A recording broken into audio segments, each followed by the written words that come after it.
혹시 감당하기 힘든 빚 때문에 밤잠 설치고 계신가요? 끊임없이 울리는 독촉 전화, 문자 메시지 때문에 하루하루가 정말 지옥 같으시다면 오늘 이 이야기가 여러분께 새로운 희망을 보여주는 작은 빛이 될 수 있을 겁니다. 아마 지금 이 질문이 여러분의 마음속 이야기를 그대로 옮겨놓은 것 같을지도 모르겠네요.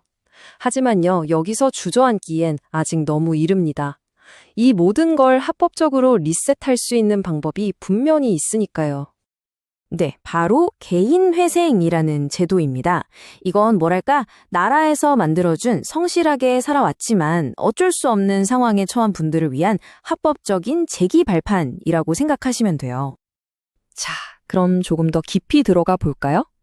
개인회생을 생각할 때 가장 먼저 헷갈리는 게 바로 개인 파산과의 차이점인데요. 핵심은 아주 간단합니다. 갚을 의지와 최소한의 능력이 있는가, 이거예요. 개인회생은 제가 앞으로 벌어서 꼭 갚을게요. 대신 원금 일부는 좀 조정해 주세요 라는 거고요. 반면에 개인 파산은 정말 죄송하지만 저는 더 이상 갚을 능력이 전혀 없습니다. 지금 가진 걸로 정리해 주세요 하는 거죠. 완전히 다른 길입니다. 그럼 다음 단계로 넘어가서 이 개인회생이라는 길이 과연 나에게도 열려있는 길인지 가장 중요한 자격 요건부터 하나씩 짚어보겠습니다. 개인회생은 아무나 신청할 수 있는 건 아니고요. 부채 한도가 정해져 있습니다. 먼저 신용대출이나 카드빚처럼 담보가 없는 빚, 이걸 무담보 채무라고 하는데요. 이게 총 10억 원을 넘으면 안 돼요. 그리고 아파트 담보대출처럼 담보가 잡혀있는 빚은 15억 원 이하여야 합니다. 중요한 건 이 두 가지 기준을 모두 충족해야 한다는 점이에요. 둘 중 하나라도 넘어가면 개인회생 신청이 어렵습니다. 빚 액수 말고도 이 세 가지 질문에 네 라고 답할 수 있어야 합니다. 첫째, 월급이든 사업 소득이든 꾸준한 소득이 있다는 걸 증명하는 게 사실상 제일 중요하고요. 둘째, 당연히 가진 재산보다 갚아야 할 빚이 더 많아야겠죠? 마지막으로 예전에 개인회생으로 빚을 탕감받은 적이 있다면 최소 5년은 지나야 다시 신청할 수 있습니다. 자, 조건이 된다는 걸 확인했다면 이제 본격적인 여정을 떠날 준비를 해야 합니다. 마치 낯선 곳으로 여행을 갈 때처럼 나를 이끌어줄 좋은 안내자와 길을 잃지 않게 해줄 정확한 지도가 필요하죠. 여기서 안내자는 바로 변호사나 법무사 같은 법률 전문가를 말하는데요. 이 둘의 가장 큰 차이, 바로 대리권의 유무입니다. 변호사는 법정에서 저를 대신해서 싸워줄 수 있는 선장 같은 역할이고요. 법무사는 복잡한 서류 작업을 전문가답게 처리해주는 항해사 같은 역할이라고 보시면 돼요. 내 상황이 좀 복잡하고 채권자랑 다툼이 생길 것 같으면 변호사가, 비교적 간단하면 법무사가 더 적합할 수 있겠죠. 그런데 안내자를 고를 땐 정말 조심해야 합니다. 변호사 얼굴도 못 보고 사무장이 모든 걸 다 처리한다거나 말도 안 되게 싼 수임료를 부르거나 무조건 100% 된다 같은 허황된 약속을 하는 곳은 일단 의심하고 보셔야 합니다. 아주 높은 확률로 문제가 생길 수 있어요. 좋은 안내자를 골랐다면 이제 지도를 준비해야죠. 바로 서류입니다. 서류 준비, 말만 들어도 머리 아프시죠? 근데 알고 보면 크게 몇 가지 덩어리로 나눌 수 있어요. 결국 법원에 보여줘야 하는 건 딱 4가지입니다. 나는 누구인가? 나는 얼마를 버는가? 나는 무엇을 가지고 있는가? 그리고 나는 얼마의 빚을 졌는가? 이 4가지를 증명하는 서류들을 꼼꼼하게 챙기는 게 전체 과정을 빠르고 순탄하게 만드는 가장 확실한 지름길이에요. 자, 준비가 끝났습니다. 그럼 이제 본격적인 항해가 시작됩니다. 법원에 서류를 내고 개시 결정을 받는 그 순간부터 3년이라는 긴 시간 동안 어떻게 항해해야 하는지, 그리고 어떤 암초들을 피해야 하는지 한번 살펴보겠습니다. 많은 분들이 법원에서 개시 결정이 나면 이제 다 끝났다, 한숨 돌렸다고 생각하시거든요.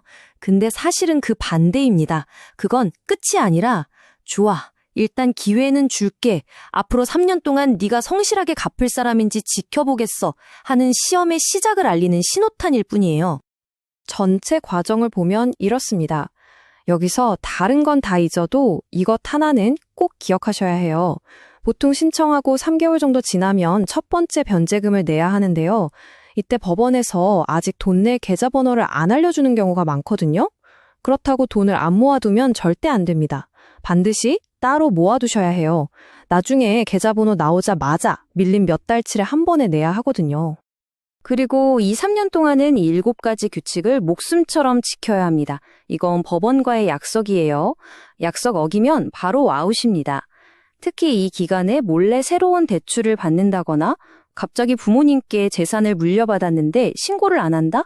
그럼 지금까지 해온 모든 과정이 물거품이 될 수 있습니다. 정말 조심해야 해요.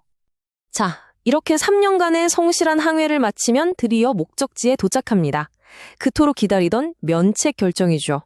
이 면책 결정이 어떻게 우리의 금융생활에 완전히 새롭게 바꿔놓는지 한번 보시죠. 법원에서 면책 땅땅땅 결정이 나면 나를 꼬리표처럼 따라다니던 개인회생 중이라는 공공기록이 신용정보원에서 깨끗하게 삭제됩니다. 이게 바로 내 신용이 부활하는 첫 번째 신호탄인 셈이죠. 그 효과는 이 그래프를 보면 바로 알 수 있습니다. 정말 드라마틱하죠? 바닥을 기던 신용점수가 면책 결정이 나자마자 700점대까지 1차로 점프하고요. 그리고 한두 달 정도 지나서 각 은행이나 카드사 기록까지 다 정리되면 800점대 이상으로 2차 점프를 하는 경우가 대부분입니다. 이렇게 회복된 신용을 잘 지키고 더 키워나가려면 이제부터가 중요합니다. 신용카드 대신 체크카드를 꾸준히 쓰고 공과금 같은 건 꼬박꼬박 자동이체로 내면서 나는 이제 성실한 금융소비자입니다 라는 기록을 차곡차곡 쌓아나가는 거죠. 이건 단순한 점수 관리가 아니라 건강한 금융습관을 내 몸에 새기는 과정이에요. 자, 어떠셨나요?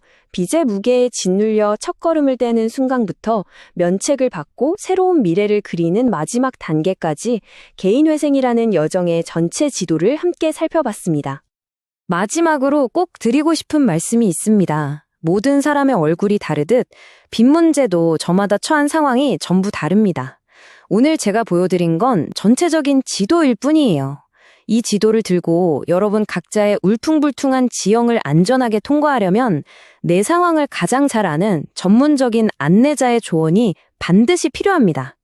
당신의 진짜 새 출발은 내 상황을 정확히 진단하고 나에게 맞는 계획을 세우는 바로 그 다음 단계에서 시작됩니다.